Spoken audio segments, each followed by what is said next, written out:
जय श्री राम भक्तों, आषाढ़ मास की कथा में आप सभी का दिल से स्वागत है। भगवान आप सभी को स्वस्थ रखे, खुश रखे। उनकी कृपा आपके जीवन में सदा बनी रहे। आपके घर में सुख बना रहे, मन में शांति बनी रहे। आपके आंगन में भक्ति की लौ कभी ना बुझे। भक्तों, आज की कथा केवल इस लोक की कथा नहीं है। यह प्रेम और विश्वास की ऐसी अमर कथा है जिसे सुनते सुनते मन अपने आप भाव विभोर होने लगता है। कहते हैं कि आषाढ़ मास का आगमन केवल ऋतु परिवर्तन का ही नाम नहीं है, बल्कि यह वह पावन समय होता है जब स्वयं भगवान श्री हरि योग निद्रा में विराजमान होकर समस्त सृष्टि को संयम और भक्ति का संदेश देते हैं।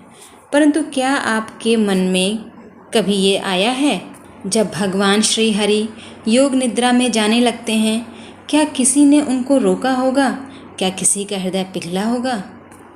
यह उस पावन क्षण की कथा है जब माँ तुलसी की आँखों से अपने लिए नहीं, बल्कि भगवान के उन अनगिनत भक्तों के लिए आंसू बह निकले जो हर शाम उनके पास दीप जलाकर केवल एक ही विश्वास से जीते हैं कि उनके श्रीहरि उन्हें कभी भी अकेला नहीं छोड़ेंगे। इसलिए अब कुछ क्षणों के लिए अपने मन को शांत कीजिए, संसार की सारी चिंताओं को भूल जाइए और श्रीहरि के चरणों में अपने आप को समर्पित कर दीजिए। दीपक की लौ की तरह स्थिर होकर विराजमान हो जाइए और आइए प्रेम, श्रद्धा और शांत हृदय से इस कथा को हम सुनते हैं। बहुत प्राचीन समय की बात है, जब पृथ्वी पर ऋतुएं अपने समय पर आती थीं, नदियाँ निर्मल होकर बहती थीं, ऋषि मुनियों के आश्रमों में वेदों का मधुर स्वर गूंजता था और देवता भी समय समय पर पृथ्वी पर आकर धर्म की रक्षा करते थे। धीरे धीरे आषाढ़ मास का शुभ आगमन हुआ। धरती पर पहली वर्षा की शीतल बूंदें गिरने लगीं। वनों की हरियाली और भी गहरी हो गई। मोर आनंद से नाचने लगे। वातावरण में भीगी हुई मिट्टी की सुगंध फैल गई। ऐसा लग रहा था मानो पूरी सृष्टि किसी महान और दिव्य क्षण की प्रतीक्षा कर रही हो। ठीक उसी समय पृथ्वी से बहुत दूर, समस्त लोकों से भी परे, दिव्य प्रकाश से अलौकिक बैकुंठ धाम में भी एक विशेष तैयारी आरंभ हो चुकी थी। बैकुंठ का वातावरण इतना शांत और पवित्र था कि वहां पहुंचकर मन अपने आप ही भाव विभोर हो जाए। बैकुंठ के सिंहासन पर भगवान श्री हरि विराजमान थे। उनके श्रीमुख पर वही करुणामयी मुस्कान थी जो अनादिकाल से हर भक्त को आश्वस्त करती आई है। उनके समीप माता लक्ष्मी अत्यंत प्रेम से बैठी थीं। उनके नेत्रों में असीम श्रद्धा और सेवा का भाव झलक रहा था। कुछ समय बाद ब्रह्मा जी, महादेव, देवर्षि नारद और अनेक देवता हाथ जोड़कर बैकुंठ में आए। सभी के मुख पर आदर था, परंतु उनके हृदय में कहीं न कहीं दुख भी था, क्योंकि वे जानते थे कुछ ही समय बाद भगवान श्री हरि योग निद्रा में विराजमान होने वाले हैं। देवताओं ने प्रेम से भगवान को प्रणाम किया। बैकुंठ में शंखनाद गूंज उठा। दिव्य पुष्पों की वर्षा होने लगी। वातावरण पहले से भी अधिक पवित्र हो गया। उसी समय भगवान के श्री चरणों के समीप अत्यंत शांत भाव से माँ तुलसी विराजमान थी। माता तुलसी बार बार भगवान श्री हरि को निहार रही थीं, मानो उनका हृदय कुछ कहना चाहता हो, पर शब्द साथ नहीं दे रहे हों। माता लक्ष्मी ने भी यह परिवर्तन महसूस किया। उन्होंने प्रेम से तुलसी माता की ओर देखा और मुस्कुराकर पूछा, माता, आज आपका मन इतना मौन क्यों है? तुलसी माता ने हल्की सी मुस्कान तो दी, परंतु कुछ बोली नहीं। उन्होंने फिर एक बार भगवान श्री हरि की ओर देखा। उनकी करुणामय दृष्टि को अपने हृदय में बसाया और धीरे धीरे उनकी पलकों पर नमी उतरने लगी। बैकुंठ में उपस्थित किसी भी देवता ने पहले कभी माँ तुलसी को इस प्रकार मौन और व्याकुल नहीं देखा था। सबके मन में एक ही प्रश्न उठने लगा, आखिर आज माँ तुलसी के हृदय में ऐसा कौन सा भाव उमड़ रहा है और उसी क्षण जब भगवान श्री हरि योग निद्रा की तैयारी के लिए धीरे धीरे अपने दिव्य आसन से उठे, माँ तुलसी ने कांपते हुए कदमों से उनकी ओर बढ़ना आरंभ किया।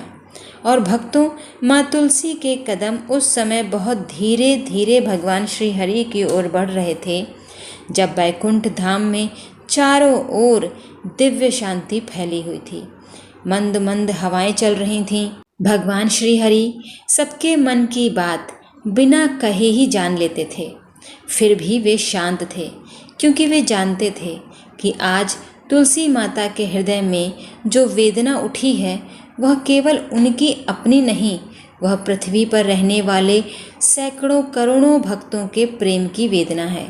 माँ तुलसी धीरे धीरे भगवान के समीप पहुंची। उनके नेत्र झुके हुए थे, हाथ श्रद्धा से जुड़े हुए थे। सबके पूछने पर कि माता तुलसी इतनी ज़्यादा दुखी क्यों हैं, अचानक से माता तुलसी ने धीरे से जवाब दिया, मैं स्वयं के लिए व्याकुल नहीं हूँ। इतना कहते ही उनकी आवाज़ भर आई। उन्होंने एक बार फिर भगवान श्री हरि की ओर देखा। मुझे तो केवल पृथ्वी के उन भक्तों की चिंता हो रही है जो हर दिन प्रभु का नाम लेकर जीते हैं, जो सुबह सबसे पहले तुलसी के पास दीप जलाते हैं, जो हर दुख में केवल नारायण नारायण कहकर अपने आंसू पोंछ लेते हैं। बैकुंठ की सभा एकदम शांत हो गई। देवर्षि नारद भी अपनी वीणा को धीरे से एक ओर रखकर तुलसी माता के शब्द सुनने लगे। तुलसी माता आगे बोली, कुछ भक्त ऐसे हैं जिनके घर में धन नहीं है, कुछ ऐसे हैं जिनके अपने उन्हें समझते नहीं, कुछ ऐसे हैं जो अकेले हैं, बीमार हैं, केवल भगवान के नाम के सहारे अपना जीवन व्यतीत करते हैं। जब उन्हें यह ज्ञात होगा कि आषाढ़ मास में आप योग निद्रा में चले जाएंगे, तब उनका मन कैसे संभलेगा प्रभु। उनकी आँखों से एक आंसू धीरे धीरे भगवान के चरणों के समीप गिर पड़ा। भगवान श्री हरि अत्यंत प्रेम से तुलसी माता को देख रहे थे। तुलसी माता ने फिर धीरे से कहा, प्रभु, मैं जानती हूँ कि आपकी हर लीला के पीछे सृष्टि का कल्याण छिपा है। मैं यह भी जानती हूँ कि आपका योग निद्रा में जाना भी किसी दिव्य उद्देश्य के लिए है, परंतु मेरा मन बार बार उन्हीं भक्तों की ओर चला जाता है जो हर दिन आपकी राह देखते हैं। तुलसी माता ने कांपते हुए स्वर में फिर से कहा, प्रभु, यदि आप 4 महीनों तक योग निद्रा में रहेंगे तो क्या आपके भक्त स्वयं को अकेला महसूस नहीं करेंगे? क्या उनकी प्रार्थनाएं पहले की तरह आपके चरणों तक पहुंच पाएंगी? इतना कहते कहते उनका गला भर आया। उन्होंने अपने आंचल से आंसू पोंछने का प्रयास किया, पर आंसू रुक ही नहीं रहे थे। बैकुंठ के इतिहास में शायद यह पहला अवसर था जब माँ तुलसी अपने भक्तों के लिए इस प्रकार से रो रही थीं, और उसी क्षण उनकी आँखों से निकली एक निर्मल आंसू की बूंद सीधे भगवान श्री हरि के चरणों पर आकर ठहर गई। भगवान श्री हरि ने जैसे ही अपने श्री चरणों पर ठहरी उस निर्मल आंसू की बूंद को देखा, उनके करुणामय नेत्रों में असीम स्नेह झलक उठा। वह कोई साधारण आंसू नहीं था, वह उस माँ का आंसू था जो अपने लिए नहीं, अपने बच्चों के लिए रो रही थी। भगवान श्री हरि कुछ क्षणों तक शांत रहे। उनके चेहरे पर वही मधुर मुस्कान थी, परंतु उनकी आंखों में माँ तुलसी के प्रति असीम आदर झलक रहा था। उन्होंने बहुत धीरे धीरे अपने कर कमलों को आगे बढ़ाया और अत्यंत स्नेह से तुलसी माता के जुड़े हुए हाथों को थाम लिया। जैसे ही भगवान का वह दिव्य स्पर्श तुलसी माता को मिला, उनके कांपते हुए मन को कुछ शांति मिली। फिर भी उनकी आंखों से आंसू बहते ही जा रहे थे। वे भगवान को एकटक निहार रही थीं, मानो उनके उत्तर की प्रतीक्षा में उनका हृदय पूरी तरह समर्पित हो चुका है। भगवान हरि बोले, तुम्हारी हर प्रार्थना केवल मेरे भक्तों के लिए ही होती है, इसी कारण तुम मुझे इतनी प्रिय हो। भगवान के यह शब्द सुनते ही तुलसी माता की आंखों से और भी आंसू बहने लगे। तुलसी माता ने कहा, प्रभु, यदि मैं आपको इतनी ही प्रिय हूँ तो आज मुझ पर एक कृपा कीजिए। भगवान मुस्कुराए। उन्होंने प्रेम से कहा, कहो माता, तुम्हारे मन में जो भी है निसंकोच कहो। तुलसी माता ने गहरी सांस ली, फिर कांपते हुए स्वर में बोली, प्रभु, जब आप योग निद्रा में चले जाएंगे तब पृथ्वी पर कितने ही भक्त आपकी प्रतीक्षा करेंगे। कोई अपने दुख लेकर आपके सामने रोएगा, कोई अपनी संतान के लिए प्रार्थना करेगा। तुलसी माता ने आंसू पोंछते हुए कहा, प्रभु, यदि उन्हें ऐसा लगे कि आप उनसे दूर हो गए हैं तो उनका विश्वास कहीं टूट न जाए। मैं यही सोचकर व्याकुल हो जाती हूँ। भगवान बड़े ध्यान से उनकी प्रत्येक बात सुन रहे थे। वहाँ उपस्थित देवर्षि नारद के नेत्र भी नम हो चुके थे। माता लक्ष्मी हाथ जोड़कर भगवान और तुलसी माता को देख रही थीं। पूरा बैकुंठ मानो उस संवाद में डूब गया था। हर माँ अपने बच्चों के सिर पर हाथ रखकर आपकी कृपा मांगती है। वे सभी तो आपको अपना सबसे बड़ा सहारा मानते हैं। तुलसी माता का स्वर अब इतना भावुक हो चुका था कि बैकुंठ का वातावरण भी करुणा से भर उठा। भगवान श्री हरि ने प्रेम से उनकी ओर देखा, फिर बहुत धीरे से अपने कर कमल से उनके आंसू पोंछ दिए।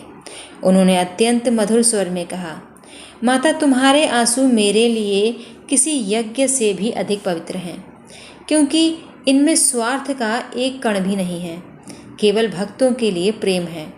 तुलसी माता भगवान के मुख की ओर देखती रहीं। उनके हृदय की धड़कन जैसे रुक गई। वे जानती थीं अब प्रभु जो कहेंगे वही आने वाले युगों तक भक्तों के लिए आशा का आधार बनेगा। और भक्तों, पूरा बैकुंठ उस समय पूर्णतः शांत था। ऐसा प्रतीत हो रहा था मानो स्वयं समय भी भगवान श्री हरि वचनों की प्रतीक्षा कर रहा हो। भगवान श्री हरि मधुर स्वर में बोले, माता, तुम्हारा हृदय सचमुच धन्य है। तुम अपने लिए नहीं रो रही, तुम उन भक्तों के लिए व्याकुल हो जिन्होंने मुझे अपने जीवन का आधार बना लिया है, जो स्वयं से पहले मेरा नाम लेते हैं, जो अपने दुख मुझसे कहकर हल्के हो जाते हैं और जो हर परिस्थितियों में मुझ पर विश्वास रखते हैं। उनका नारायण उन्हें कभी अकेला नहीं छोड़ेगा। भगवान आगे बोले, माता, तुमने पूछा है कि मैं चातुर्मास में योग निद्रा क्यों धारण करता हूँ। तुमने पूछा कि मेरे भक्तों का क्या होगा। आज मैं तुम्हें यह रहस्य बताता हूँ जिसे बहुत कम लोग समझ पाते हैं। बैकुंठ की सभा और भी शांत हो गई। देवर्षि नारद ने अपनी वीणा को दोनों हाथों से हृदय से लगा लिया। ब्रह्मा जी और महादेव भी एकाग्र भाव से भगवान के वचन सुनने लगे। भगवान ने अत्यंत कोमल स्वर में कहा, जब आषाढ़ मास आता है तब केवल ऋतु ही नहीं बदलती, मनुष्य के जीवन में भी एक नया अध्याय शुरू हो जाता है। प्रकृति बाहर से शांत होने लगती है और उसी समय मैं चाहता हूँ कि मेरा प्रत्येक भक्त भी अपने भीतर उतरना सीखे। उन्होंने आगे कहा, संसार में मनुष्य पूरे वर्ष बाहर की दौड़ में लगा रहता है, कभी धन के पीछे तो कभी कामना के पीछे। उसका मन धीरे धीरे स्वयं से दूर होता चला जाता है।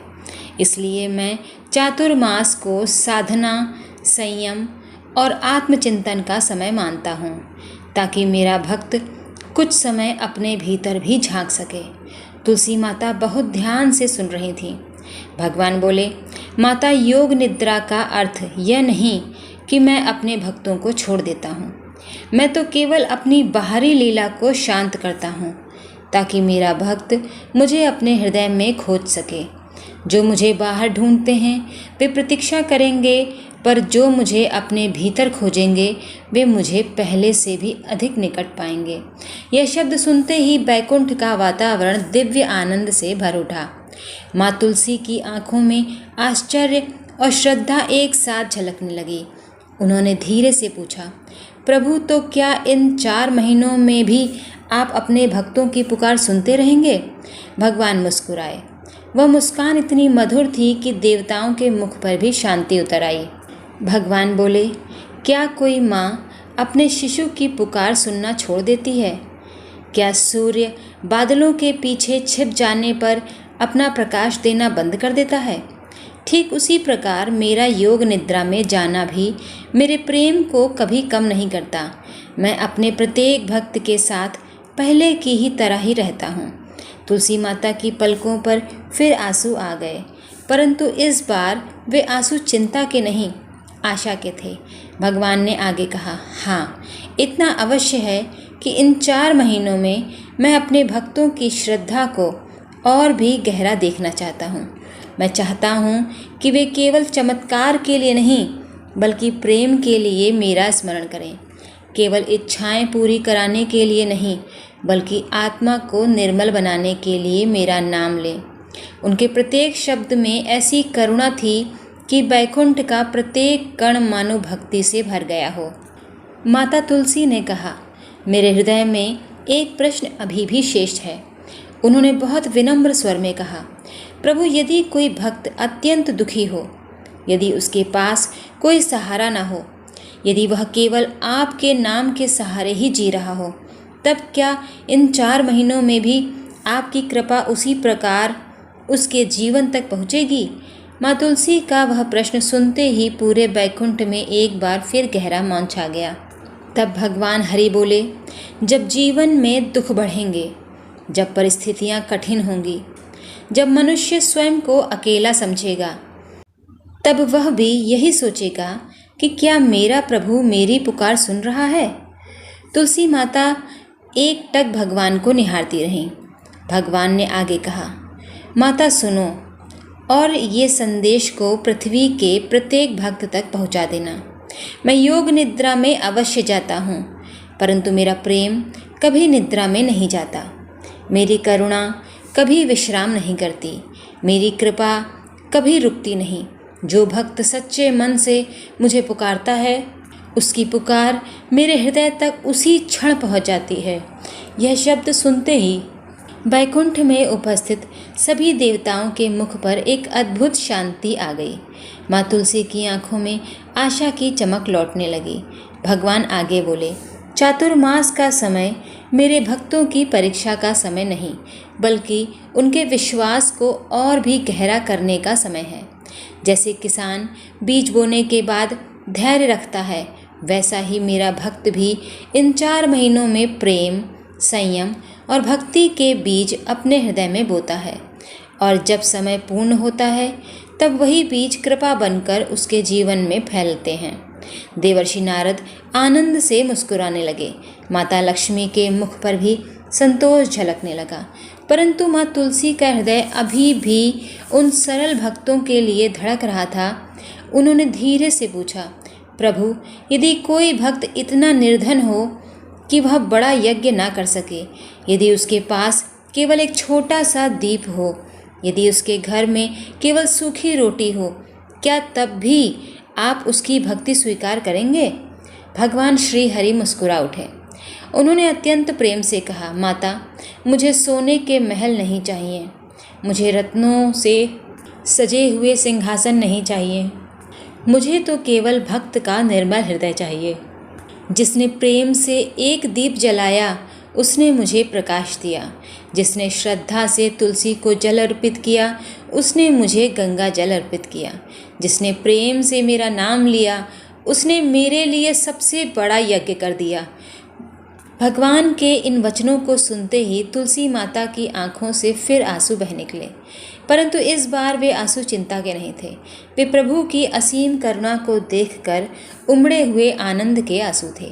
भगवान ने आगे कहा, माता, पृथ्वी पर जो भक्त प्रतिदिन तुम्हारे समीप दीप जलाएंगे, जो तुम्हारी परिक्रमा करेंगे, जो आषाढ़ मास और चातुर्मास में श्रद्धा से मेरा नाम स्मरण करेंगे, मैं अदृश्य रूप से उनके घर अवश्य जाऊंगा। भले ही वे मुझे अपनी आंखों से ना देख पाएं, परंतु मैं उनके प्रत्येक आंसू, प्रत्येक प्रार्थना और प्रत्येक विश्वास के साथ रहूंगा। वह सुनते ही पूरा बैकुंठ दिव्य प्रकाश से आलोकित हो उठा। माता तुलसी ने दोनों हाथ जोड़कर भगवान के श्री चरणों में अपना मस्तक झुका दिया। उनका हृदय अब पहले की अपेक्षा बहुत हल्का हो चुका था। उन्हें विश्वास हो गया था कि पृथ्वी पर रहने वाला कोई भी भक्त वास्तव में कभी अकेला नहीं होगा। भगवान की कृपा उसके साथ सदैव बनी रहेगी। फिर भी माँ तुलसी के मन में एक अंतिम करुणामयी प्रश्न अभी भी शेष था। उन्होंने कहा, प्रभु, यदि कोई भक्त इतना दुखी हो कि उसके विश्वास की लौ ही बुझने लगी हो, यदि वह रोते रोते यह सोचने लगे कि अब कोई उसकी सुनने वाला नहीं है, तब उसे संभालने कौन आएगा? माँ तुलसी का यह अंतिम प्रश्न सुनते ही भगवान श्री हरि के करुणामय नेत्र और भी कोमल हो उठे। उन्होंने अत्यंत प्रेम से माँ तुलसी का हाथ अपने कर कमलों में थाम लिया।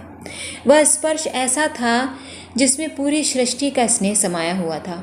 उसी क्षण बैकुंठ का वातावरण और भी दिव्य हो गया। मंद मंद हवा चलने लगी। कल्प वृक्षों की शाखाएं धीरे धीरे झूम उठीं। भगवान बोले, संसार में ऐसा कोई भी क्षण नहीं आता जब मेरा कोई भक्त सचमुच अकेला हो। हाँ, कई बार उसे ऐसा अवश्य महसूस होता ज़रूर है कि मैं उससे दूर हूँ, परंतु वह केवल उसके मन का भ्रम होता है। मैं तो उसके सबसे कठिन समय में भी उसके और भी निकट आ जाता हूँ। माँ तुलसी की आँखों से फिर आंसू छलक पड़े।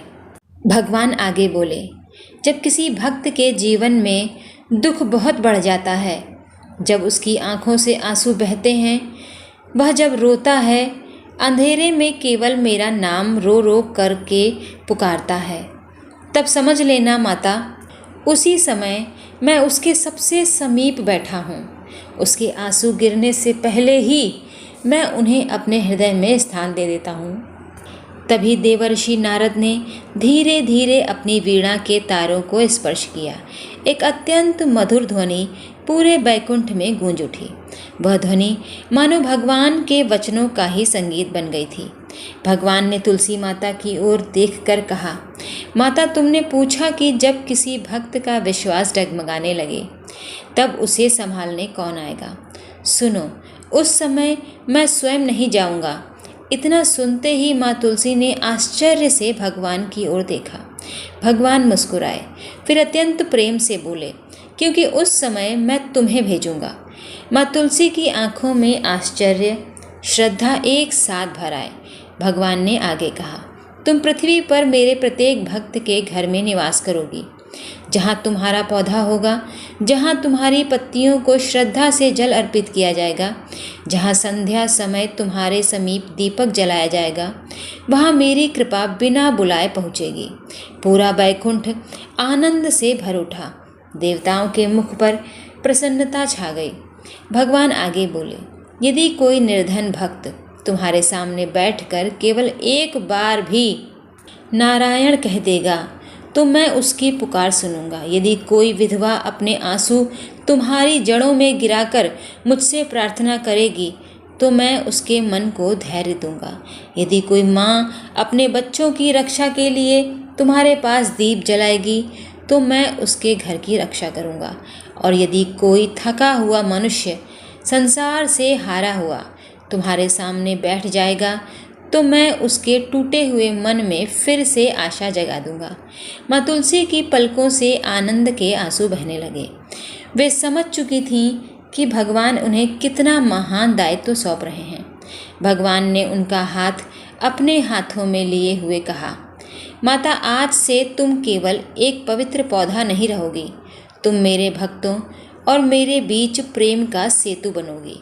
जो भक्त श्रद्धा से तुम्हें प्रणाम करेगा वह मेरे चरणों तक पहुंच जाएगा। जो तुम्हारी सेवा करेगा वह मेरी सेवा करेगा। और जो तुम्हारे समीप बैठकर सच्चे मन से अपना दुख कहेगा उसका दुख मैं अपना समझूंगा। यह वचन सुनते ही बैकुंठ में उपस्थित सभी देवता भाव विभोर उठे।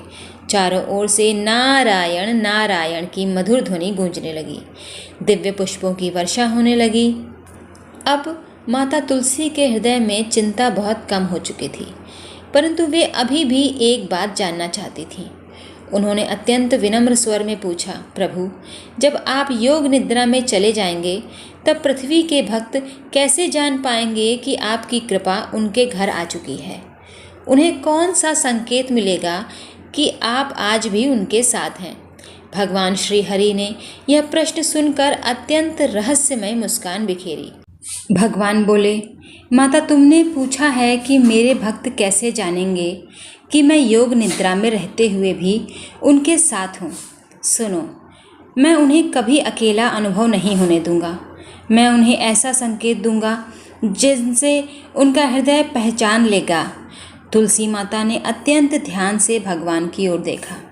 भगवान आगे बोले, जब कोई भक्त संध्या के समय श्रद्धा से तुम्हारे समीप दीप जलाएगा, बिना किसी स्वार्थ के प्रेम से मेरा नाम लेगा, तब उस दीप की लौ केवल घी या तेल से नहीं जलेगी, उसमें मेरे आशीर्वाद का प्रकाश भी होगा। यह सुनते ही माँ तुलसी की आंखों में आनंद छा गया। भगवान ने मुस्कुराते हुए कहा, कई बार भक्त सोचेंगे कि यह तो केवल एक छोटा सा दीप है, परंतु उन्हें ज्ञात नहीं होगा कि उसी लौ के साथ मैं उनके घर के भय, निराशा और अंधकार को धीरे धीरे दूर कर रहा हूँ। देवर्षि नारद ने प्रसन्न होकर नारायण नारायण कहा। पूरे बैकुंठ में मधुर संगीत गूंजने लगा। भगवान ने आगे कहा, जब किसी भक्त का मन बहुत भारी होगा और वह किसी से अपना दुख कह नहीं पाएगा, तब यदि वह तुम्हारे सामने कुछ क्षण मौन बैठ जाएगा, मैं उसके मौन को भी सुन लूँगा। मुझे केवल शब्दों से नहीं बुलाया जाता। माता, सच्चा प्रेम स्वयं मुझे अपने भक्त तक ले आता है। तब माता तुलसी ने कहा, प्रभु, तब तो पृथ्वी पर कोई भी भक्त वास्तव में अकेला नहीं रहेगा। भगवान ने प्रेम से उत्तर दिया, हाँ माता, जिसने विश्वास नहीं छोड़ा उसे मैंने कभी नहीं छोड़ा। यह शब्द सुनते ही पूरे बैकुंठ में देवता का हृदय आनंद से भर उठा। भगवान ने आगे कहा, आज मैं तुम्हें एक और वरदान देता हूँ। आषाढ़ मास से लेकर चातुर्मास की समाप्ति तक जो भी भक्त श्रद्धा से तुम्हारी सेवा करेगा, तुम्हें जल अर्पित करेगा, तुम्हारे समीप दीप जलाकर मेरा स्मरण करेगा, उसके घर में मेरी आदृश्य कृपा अवश्य पहुँचेगी। भले ही उसे तुरंत चमत्कार दिखाई ना दे, परंतु उसके जीवन में धैर्य, शांति और विश्वास का प्रकाश अवश्य बढ़ेगा। माता लक्ष्मी भगवान के इन वचनों को सुनकर प्रसन्न हो उठीं। माता तुलसी बोली, प्रभु, यदि मेरे कारण किसी एक भी दुखी भक्त के चेहरे पर मुस्कान लौट आए तो यही मेरे जीवन का सबसे बड़ा सौभाग्य होगा। तब देवताओं ने मिलकर एक साथ भगवान को प्रणाम किया। माँ तुलसी का हृदय अब आनंद से भर चुका था, परंतु उसी क्षण भगवान श्री हरि की करुणामय दृष्टि बैकुंठ से बहुत दूर पृथ्वी की ओर चली गई, मानो वे किसी ऐसे भक्त को देख रहे हों जो उसी समय आषाढ़ मास की एक वर्षा भरी संध्या में अपने छोटे से आंगन में माँ तुलसी के सामने कांपते हाथों से एक दीप जलाने की तैयारी कर रहा था। और उसी क्षण भगवान ने मुस्कुराकर कहा, माता, अब समय आ गया है कि तुम अपने इस वरदान का पहला फल स्वयं अपनी आँखों से देखो। और भगवान श्री हरि के वे मधुर वचन सुनते ही माँ तुलसी की आंखों में उत्सुकता भर उठी। उनका हृदय अब पहले की तरह व्याकुल नहीं था, वहाँ अब एक शांत विश्वास था। वे जानना चाहती थीं कि प्रभु जिस पहले भक्त की बात कर रहे हैं वह कौन है और उसकी भक्ति कैसी है, जिसने स्वयं श्री हरि के हृदय को स्पर्श कर लिया है।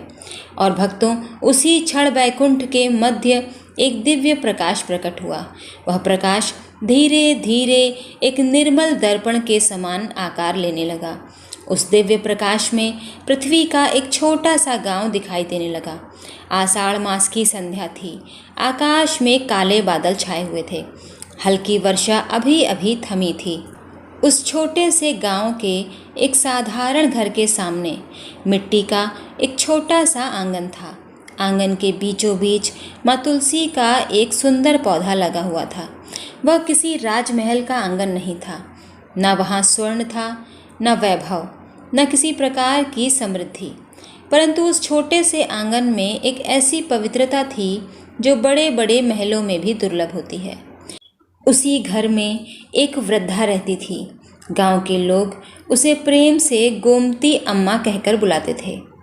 उसके सिर के बाल पूरी तरह सफ़ेद हो चुके थे, चेहरे पर उम्र की झुर्रियाँ थीं, हाथों में कंपन था, शरीर बहुत दुर्लभ हो चुका था, परंतु उसकी आंखों में आज भी वही श्रद्धा थी जो युवावस्था में हुआ करती थी। वर्षों पहले उसके पति इस संसार से विदा ले चुके थे। एकमात्र पुत्र भी दूर नगर चला गया था। कई वर्षों से उसका कोई समाचार नहीं आया था। अब उस छोटे से घर में केवल गोमती अम्मा, माँ तुलसी और भगवान का नाम ही साथ रहते थे। माता तुलसी यह दृश्य देखकर भावुक हो उठी। उन्होंने धीरे से भगवान की ओर देखा। भगवान मुस्कुरा रहे थे। उन्होंने कहा, माता देखो, यही वह भक्त है जिसकी चिंता तुम कर रही थी। गोमती अम्मा धीरे धीरे अपनी छोटी सी मिट्टी की मटकी लेकर तुलसी माता के पास गईं। उन्होंने दोनों हाथों से बहुत प्रेम से तुलसी को जल अर्पित किया। फिर उसने झुककर तुलसी की मिट्टी को माथे से लगाया। उसकी आंखें बंद थीं, होठों पर केवल एक ही नाम था, नारायण नारायण। उसके स्वर में कोई आग्रह नहीं था, कोई शिकायत नहीं थी, बस प्रेम था और अटूट विश्वास। कुछ ही क्षण बाद उसने अपनी छोटी सी मिट्टी की ढिबरी उठाई। घर में घी नहीं था। उसने थोड़े से तेल में रुई की छोटी सी बाती रखी। बहुत सावधानी से दीप जलाया। हवा हल्की चल रही थी। दीप की लौ एक क्षण के लिए कांपी। गोमती अम्मा ने तुरंत दोनों हथेलियों से उसे ढक लिया। उसने मुस्कुराकर धीरे से कहा, धीरे धीरे जलना मेरे छोटे से दीप। आज आषाढ़ मास की पहली संध्या है। मेरे नारायण तुम्हें अवश्य देख रहे होंगे। तभी तुलसी जी बोली, इस वृद्धा को तो यह भी नहीं पता कि आप उसे इस समय देख रहे हैं। भगवान का स्वर अत्यंत मधुर हो गया। भगवान बोले, भक्त कभी यह सोचकर भक्ति नहीं करता कि कोई उसे देख रहा है। वह तो केवल प्रेम करता है और वही प्रेम मुझे उसके घर तक ले आता है। उधर गोमती अम्मा ने दीप तुलसी माता के सामने रख दिया। वह धीरे धीरे भूमि पर बैठ गई। उसने अपनी आंखें बंद की और बहुत धीमे स्वर में बोली, श्री हरि, मेरे पास आपको देने के लिए कुछ भी नहीं है। न बड़े भोग, न बड़े यज्ञ, न धन, न वैभव। मेरे पास यदि कुछ है तो केवल आपका नाम है। और यही छोटा सा दीप। इतना कहते उसकी आंखों से 2 बूंद आंसू निकलकर तुलसी माता की जड़ों में गिर पड़े। बैकुंठ में खड़ी माँ तुलसी इस दृश्य को देखकर स्वयं को रोक न सकी। तभी तुलसी जी ने भगवान से कहा, प्रभु, क्या यही वह भक्त है जिसके लिए आपने मुझे पृथ्वी पर अपना प्रेम पहुँचाने का वरदान दिया है? गोमती अम्मा दीप जलाने के बाद वहीं बैठ गईं और ओम नमो भगवते वासुदेवाय का जाप करने लगी। हर मंत्र के साथ उनका मन और भी शांत होता जा रहा था। कुछ ही क्षण पहले जो चिंता उनके चेहरे पर दिखाई दे रही थी, वह धीरे धीरे समाप्त होने लगी। उनके हृदय में एक अनजाना विश्वास उतर आया, मानो किसी ने बहुत प्रेम से उनके सिर पर हाथ रख दिया हो। माँ तुलसी यह दृश्य देखकर भाव विभोर उठी। उन्होंने भगवान श्री हरि की ओर देखकर कहा, प्रभु, आपने सत्य कहा था। आपने योग निद्रा धारण की है, परंतु आपकी करुणा तो इस समय भी इस वृद्धा के घर में उपस्थित है। यह आपको देख नहीं पा रही, फिर भी आपके स्पर्श को अनुभव कर रही है। भगवान मुस्कुराए। उनके नेत्रों में वही असीम करुणा थी। उन्होंने अत्यंत शांत स्वर में कहा, माता, यही तो भक्ति का सबसे सुंदर रहस्य है। जहाँ विश्वास होता है वहाँ दर्शन से पहले अनुभव होता है। भक्त मुझे आँखों से नहीं, अपने हृदय से पहचानता है। इतना कहते ही उन्होंने अपनी करुणामय दृष्टि फिर उस छोटे से दीप पर डाली। दीप की लौ पहले से कुछ अधिक उजली हो गई। उसकी कोमल रोशनी पूरी तुलसी घेरे हुए थी। गोमती अम्मा ने धीरे धीरे अपनी आंखें खोलीं। उन्होंने तुलसी माता को देखा, फिर दीप को देखा और अनायास ही उनके चेहरे पर मुस्कान आ गई। वे स्वयं भी नहीं समझ पाईं कि उनके मन का सारा बोझ अचानक कहाँ चला गया। उन्होंने धीरे से कहा, प्रभु, आज न जाने क्यों ऐसा लग रहा है जैसे आप बहुत पास हैं। बैकुंठ में खड़ी माँ तुलसी की आंखों से आनंद के आंसू बह निकले। उसी समय गांव की एक वृद्ध पड़ोसन वहां आ पहुंची। उसने गोमती अम्मा से कहा, बहन, इतनी वर्षा में भी तुम रोज़ दीप जलाती हो, क्या तुम्हें कभी थकान नहीं होती? गोमती अम्मा ने प्रेम से मुस्कुराकर उत्तर दिया, शरीर थक जाता है बहन, पर भगवान का नाम कभी नहीं थकता। जब तक सांस चलेगी तुलसी माता के सामने यह दीप अवश्य जलेगा। वृद्धा ने फिर पूछा, पर यदि भगवान योग निद्रा में हैं तो क्या वे तुम्हारी प्रार्थना सुन पाएंगे? गोमती अम्मा ने बिना एक क्षण सोचे बहुत सहज स्वर में कहा, माँ अपने सोए हुए बच्चे की हल्की सी आहट भी सुन लेती है, तो क्या मेरे नारायण अपने भक्त की पुकार नहीं सुनेंगे? वे सोते नहीं हैं बहन, वे तो हमारे विश्वास की रक्षा करते हैं। उसकी यह सरल बात सुनकर बैकुंठ में उपस्थित देवताओं के मुख पर प्रसन्नता छा गई। माँ तुलसी ने भगवान की ओर देखा। अब उनका हृदय पूरी तरह संतुष्ट हो गया था। उन्हें समझ आ गया था कि पृथ्वी पर जब तक ऐसे सरल, निष्कपट और विश्वास से भरे भक्त रहेंगे, तब तक कोई भी योग निद्रा उन्हें भगवान से दूर नहीं कर सकती। भगवान ने अत्यंत मधुर स्वर में कहा, माता, आज इस वृद्धा ने तुम्हारे प्रश्न का उत्तर स्वयं दे दिया है। भक्त का विश्वास ही वह दीप है जिसे संसार का कोई अंधकार बुझा नहीं सकता। इतना कहते ही पूरे गांव में मंदिर की संध्या आरती की घंटियां गूंज उठीं। हवा में तुलसी और भीगी हुई मिट्टी की सुगंध और भी गहरी हो गई। भगवान हरि ने अत्यंत मधुर स्वर में कहा, माता, आज से यह संदेश पृथ्वी के प्रत्येक भक्त तक पहुंचा देना कि चातुर्मास विरह का नहीं, विश्वास का समय है। यह वह समय है जब मनुष्य बाहर की दुनिया से थोड़ा हटकर अपने भीतर बसे हुए ईश्वर को पहचानना सीखता है। जो इन 4 महीनों में प्रेम, संयम, जप, सेवा और श्रद्धा के साथ जीवन बिताता है, वह मुझे पहले से भी अधिक निकट अनुभव करता है। उन्होंने आगे कहा, जो भक्त प्रतिदिन श्रद्धा से तुम्हें जल अर्पित करेगा, संध्या समय तुम्हें समीप दीप जलाएगा और सरल मन से मेरा नाम स्मरण करेगा, उसके घर से मैं कभी नहीं दूर रहूँगा। उसकी हर प्रार्थना मेरे हृदय तक पहुँचेगी। उसका प्रत्येक आंसू मैं अपने आशीर्वाद से पोंछ दूंगा और जब उसका विश्वास डगमगाने लगेगा, तब मैं उसके भीतर धैर्य बनकर जाग उठूंगा। माँ तुलसी की आंखों से आनंद के आंसू बहने लगे।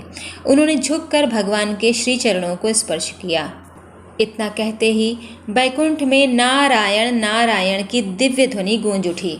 तभी से श्रद्धालु संध्या के समय तुलसी माता के समीप दीप जलाते हैं, भगवान विष्णु का नाम स्मरण करते हैं और विश्वास रखते हैं कि योग निद्रा में भी श्री हरि अपने भक्तों की प्रत्येक पुकार सुन रहे हैं। यही कारण है कि हमारे ऋषि मुनियों ने बार बार कहा है, चमत्कार दीपक में नहीं, उस श्रद्धा में होता है जिससे दीप जलाया जाता है। कृपा तुलसी की पत्तियों में नहीं, उस प्रेम में उतरती है जिससे भक्त उन्हें प्रणाम करता है। और भगवान दूर बैकुंठ में नहीं मिलते, वे उसी हृदय में प्रकट होते हैं जहाँ विश्वास कभी समाप्त नहीं होता। तो मेरे प्यारे भक्तों, आषाढ़ मास और पूरे चातुर्मास में प्रतिदिन प्रेम से तुलसी माता को जल अर्पित करिए। यह कथा यहीं समाप्त होती है। यदि आपको ये कथा अच्छी लगी हो तो इस कथा को अपने प्रियजनों के साथ साझा कीजिए, प्रेम से सुनिए, नाम जाप करिए, भगवान का नाम स्मरण कीजिए और स्वस्थ रहिए। कमेंट में जय श्री हरि विष्णु लिखना बिल्कुल मत भूलिएगा। मेरी वीडियो को लाइक करिएगा, शेयर करिएगा। मेरे चैनल को अभी तक सब्सक्राइब नहीं किया है तो प्लीज़ सब्सक्राइब कर लीजिएगा। तब तक के लिए जय श्री राम।